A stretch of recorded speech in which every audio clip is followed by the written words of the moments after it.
आपका band score आ गया, अभी आप वीजा के लिए अप्लाई कर रहे हो। एंड अगर मैं आपको बताऊं कि आप ये वाला कोर्स ले लो, इसकी फीस भी कम है, पढ़ना भी कम पड़ता है एंड वीक में 3 दिन ही क्लासेस होती हैं, तो आप वो कोर्स लोगे कि नहीं? ऑफ कोर्स ये डिपेंड करेगा। कोर्स रेलेवेंसी, ये चीज याद रखना। 2020 में मेरे किसी रिलेटिव ने फाइल लगवाई थी, उनकी जो क्वालिफिकेशन थी दैट वाज बीटेक, लेकिन उनको जो कोर्स लेने के लिए कहा गया था दैट वाज अर्ली चाइल्डहुड। बहुत ज्यादा कॉमन है, बहुत सारे स्टूडेंट्स पंजाब के जो है वो यही कोर्स लेते हैं बाहर। उनको यही बताया था कि फीस भी कम है, स्टडी भी इजी है, लेकिन नहीं, फीस वही सेम है, 9.5-10 लाख। कॉलेज भी उतने दिन ही जाना पड़ता जितने की बाकी कोर्सेज में। और रही बात स्कोर की, जो कि पीआर में मिलते थे वो भी 15 ही थे, तो ये तो बिल्कुल ऑब्वियस है कि रिफ्यूजल आनी ही थी। उसने नॉन मेडिकल करी, बीटेक करी एंड उसने अपनी सारी जो पढ़ाई पहले की थी उसको खत्म कर दिया, क्योंकि अब वो मूव हो गए हैं किसमें? अर्ली चाइल्डहुड कोर्स में। वीजा ऑफिसर की भी ये चीज माइंड में रहती है कि यार ये बंदा ऐसे क्यों कर रहा है। ना ही एसओपी में कहीं लिखा था। एसओपी जिनको नहीं पता, स्टेटमेंट ऑफ पर्पस, ये एक कम्युनिकेशन लेटर होता है जिससे हम क्या है वीजा ऑफिसर के साथ बात कर सकते हैं, यानी कि उनको बता सकते हैं कि भाई मैंने ये वाला कोर्स लेना है क्योंकि मुझे इंटरेस्ट है इसमें, या फिर इंडिया में बेटर जॉब अपॉर्चुनिटीज हैं, अगर मैं वहां से कंप्लीट करता हूँ और वापस आता हूँ तो मुझे वेल पेड जॉब मिलेगी। एक बार रिफ्यूजल उनकी आ गई, सेकंड टाइम उन्होंने उसी इनटेक में फिर से अप्लाई करा और सेकंड टाइम फिर से उनकी रिफ्यूजल आ गई, तो वो बहुत ज्यादा फेडअप हो गया, क्योंकि फीस भी कट के आती है, इवन जीआईसी उसमें भी कुछ परसेंट काट के आपको मिलता है। इट मींस कहीं ना कहीं 60-70 हजार रुपए का उनका नुकसान हो गया। पर बाद में उनको सक्सेस मिला। कैसे? क्योंकि मैंने उनको एक एडवाइस दी, भाई देखो मैं तो एजेंट नहीं हूं, लेकिन हाँ आपकी हेल्प जरूर कर सकता हूँ। Deep research. क्या होता है कि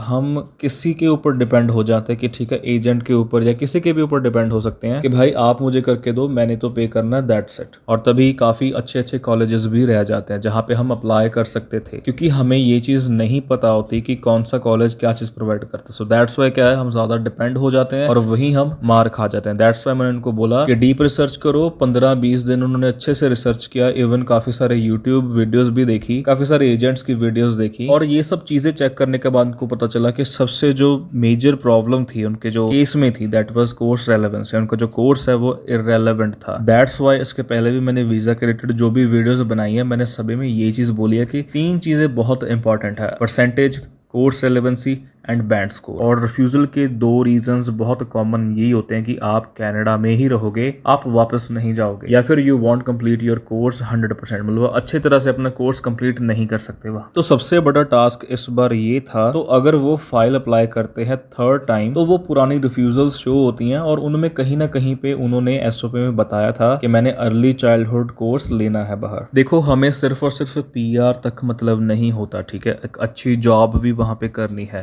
Everyone wants a reputed job। तभी उस बंदे ने कॉलेज पे ज्यादा फोकस करा एंड देखा कि कौन सा कॉलेज एक अच्छा कोर्स ऑफर कर रहा है जो कि मेरी रीसेंट स्टडी के साथ मैच कर रहा है एंड आगे जाके मुझे उसी फील्ड में जॉब भी मिल जाए। दिस टाइम उन्होंने अपनी एसओपी खुद लिखी। आप किसी से भी लिखवा सकते हो, किसी अच्छे एजेंट से। उन्होंने खुद लिखी एंड उन्होंने सारा सिनेरियो समझाया वीजा ऑफिसर को, बट ऑफ कोर्स ये चीज नहीं बताई कि कम कॉलेज डेज के चक्कर में ये कोर्स ले रहा था या फिर इजी है इसलिए ले रहा था। और इस चीज को देखकर वीजा ऑफिसर इंप्रेस हो गया, क्योंकि उन्होंने अपने फ्यूचर प्लान्स के बारे में बताया कि मैं इंडिया में वापस आके एक अच्छी जॉब करूंगा एंड एवरीथिंग जो भी एक एसओपी में होता है। एंड इस बार उनका जो वीजा है वो रिजेक्ट नहीं हुआ, वो सक्सेसफुल हुआ। तो मेरे कहने का मतलब ये है कि देखो हर चीज में डीप रिसर्च करो, चाहे आइल्स है, चाहे आप किसी से फाइल लगवा रहे हो। अगर मैं एक शॉपकीपर हूं और आपने चॉकलेट लेनी है, आपको कुछ भी नहीं पता चॉकलेट का कि कैसे कैसी होती है, आपने जस्ट मुझे ये बोला कि मुझे एक बढ़िया सी चॉकलेट दे दो। आपके लिए वो बढ़िया कुछ और है, मेरे लिए बढ़िया कुछ और है। मैं आपको वही चॉकलेट दूंगा जो महंगी है, या फिर वो वाली चॉकलेट दूंगा जो कम बिकती है, या फिर वो वाली चॉकलेट दूंगा जिससे मुझे कमीशन ज्यादा मिलेगा, समझे। और जब आप आइल्स कर रहे हो तो आप साथ साथ नजर रखो। मैं ये नहीं बोलूंगा कि डूब ही जाओ, बस नजर रखो बाकी कॉलेजेस में कि हाँ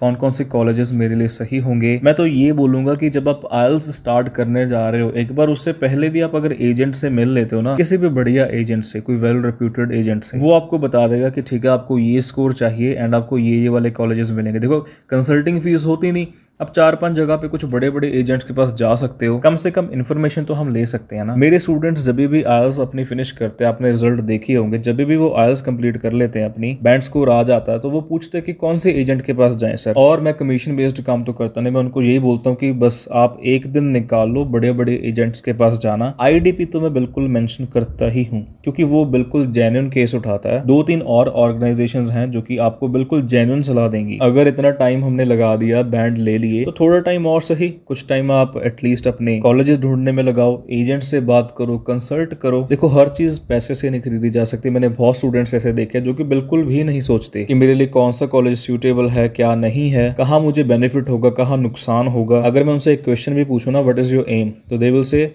आई want to go Canada. Roast नहीं कर रहा, जस्ट मैं एक रियलिटी बता रहा हूँ। हमें अपनी लाइफ बनानी है, हमें अपना करियर बनाना है। तो अगर हम इतनी इन्वेस्टमेंट, ऑफ कोर्स ये इन्वेस्टमेंट ही कहूंगा मैं, तो ये इन्वेस्टमेंट है, तो अच्छी प्लानिंग करके पैसे लगाओ आप। ये एक इन्फॉर्मेटिव वीडियो थी। आई होप आपको कुछ क्लियर हुआ होगा। Thank you so much for watching. Keep loving, keep supporting.